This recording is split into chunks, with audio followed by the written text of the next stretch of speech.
जय श्री कृष्ण। आप सभी का हमारे YouTube चैनल पर हार्दिक स्वागत है। आज के इस वीडियो में आप सभी रसपान करेंगे वैशाख मास महात्म्य के अध्याय 8 का। आइए सुनते हैं। मैथिल ने कहा, हे राजन, इक्ष्वाक वंश का पुत्र जल का दान न करने से 3 बार पपीहा हुआ, बाद में मेरे गृह में छिपकली हुआ। इसके पाप कर्मों के फलस्वरूप ऐसा उचित ही हुआ, और संतों की सेवा न करने के कारण उसने गिद्ध की योन पाई तथा कुत्ते की योन पाई। आपने कहा कि उसने 7 बार पाई, यह मुझको उचित नहीं जान पड़ा। उसने संतों को दोष नहीं दिया और पाप भी नहीं किया, इसलिए उनकी सेवा न करने के कारण उनको निश्चय फल न मिलना चाहिए। दूसरों को पीड़ा देना अवश्य पाप है और अनर्थ का कारण होता है। उसको बिना कारण यह बुरी योन में क्यों मिली? अपने प्रिय शिष्य की शंका को दूर कीजिए। राजा से ऐसा प्रश्न करने पर महायशस्वी श्रुतदेव जी धन्य धन्य ऐसा कहकर वर्णन करने में प्रवृत्त हुए। श्रुतदेव जी बोले, हे राजन, हे पुण्यात्मा, सुनो, मैं कहता हूँ। दिव्य कैलाश के शिखर पर शिव जी ने पार्वती से कहा था, इन सब लोगों की सृष्टि करके बाद में इनमें रहने वाले लोगों के लिए संसार तथा परलोक को 2 प्रकार की विधि बनाई। प्रभु ने इनकी स्थापना के लिए प्रत्येक 3 हेतु रखे, यथा जल सेवा, अन्न सेवा तथा औषधि की सेवा। हे महाभाग, ये तीनों इस संसार की स्थिति के कारण हैं। इस प्रकार से हे राजन, श्रुत के परलोक के लिए भी 3 कारण कहे गए हैं। साधुओं की सेवा, विष्णु की सेवा तथा धर्मपथ की सेवा। ये तीनों परलोक के हेतु पूर्व काल से निर्माण हुए हैं। जिस प्रकार से घर में इकट्ठा किया धन मार्ग में प्रयोग होता है, हे राजन, इस संसार में किए हुए कर्म संपत्ति को देने वाले होते हैं। और हे राजन, साधुओं की दुसह इच्छा भी कभी कभी अनर्थ का कारण होती है। तब स्पष्ट है कि अप्रिय वाक्य जो दुख का हेतु होता है, तो क्यों बोले? इसका एक प्राचीन इतिहास कहता हूँ। इस रोमांचकारी पाप नाश करने वाले अति आश्चर्यकारक वृत्तांत को सुनकर प्राचीन काल में यज्ञ दीक्षा के लिए आए हुए दक्ष प्रजापति भूतपति महादेव जी को बुलाने के लिए कैलाश पर गए। उनके हित की कामना करने वाले महादेव ने उनको देखकर नहीं उठे। मैं सब देवताओं का गुरु हूँ, सनातन हूँ तथा वेदों में निपुण हूँ। ये सब बल लेने वाले इंद्रादिक देवता मेरे नौकर हैं। शास्त्र जानने वालों का यह मत है कि मालिक नौकर के लिए, पति अपनी भार्या के लिए तथा गुरु शिष्य के लिए न खड़ा हो। गुरुत्व के विषय में संबंध ही कारण नहीं होता। श्रुति वाक्य यह है कि बल, ज्ञान, तप तथा शक्ति जिसमें अधिक होती है वही गुरु कहलाता है। इसके सिवाय वे नीच भृत्य हैं जो स्वामी इत्यादि के आने पर आदर के लिए खड़े नहीं हो जाते। उनकी आयुष, धन तथा यश और संतति शीघ्र नष्ट हो जाती है।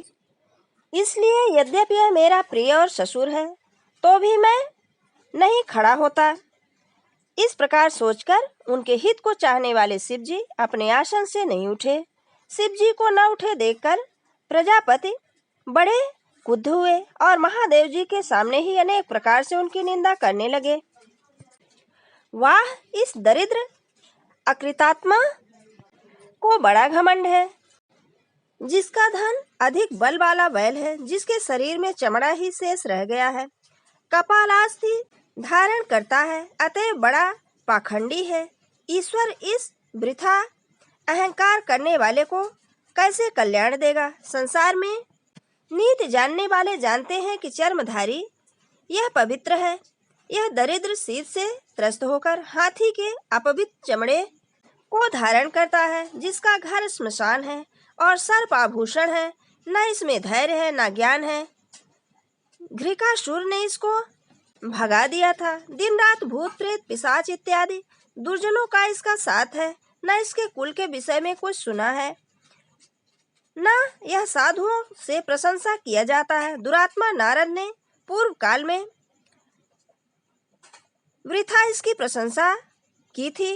इसी के समझाने पर मैंने अपनी कन्या सती को ब्याहा। वह भी पृथक धर्म की हो गई और सुख के साथ इसके घर में रहती है। हम लोगों से प्रशंसा करने योग्य नहीं है और हमारी कन्या भी गई जैसे कुम्हार का घड़ा चांडाल के हाथ चला गया। इस प्रकार से दुर्बुद्धि दक्ष सती तथा शिव को बिना बुलाए उनकी बड़ी निंदा करके चुपचाप घर चला गया। तब यज्ञशाला में जाकर ऋषियों तथा मुनियों के साथ शिव जी की निंदा करते हुए यज्ञ करने लगा।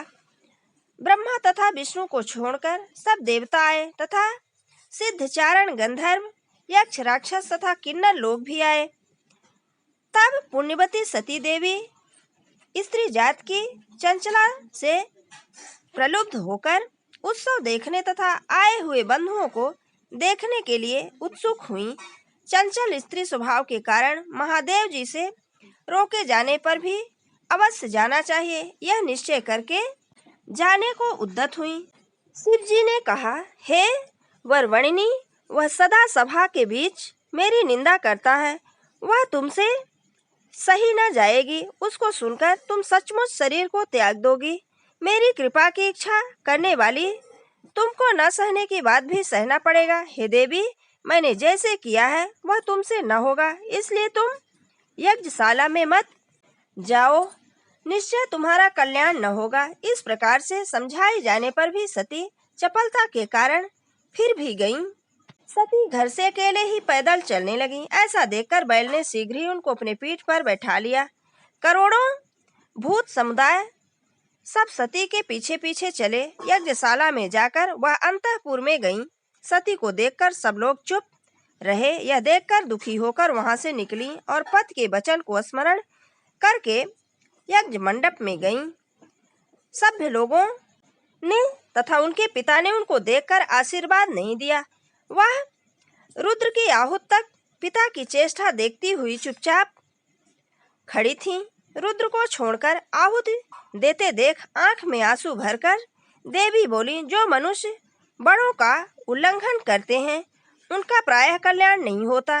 लोक के निर्माण करने वाले, लोक के पोषण करने वाले, सबके प्रभु तथा नाश न होने वाले ऐसे शंभु को हव क्यों नहीं दी जाती। इन आए हुए महात्माओं में से एक ने भी तुम्हारी दुर्बुद्धि हरण नहीं किया। इनका भाग्य ही उल्टा देख पड़ता है। उनके ऐसे भाषण करने पर पूरे देव हंसने लगे और अभाग भृगु मोक्ष दाढ़ी फटकारने लगे।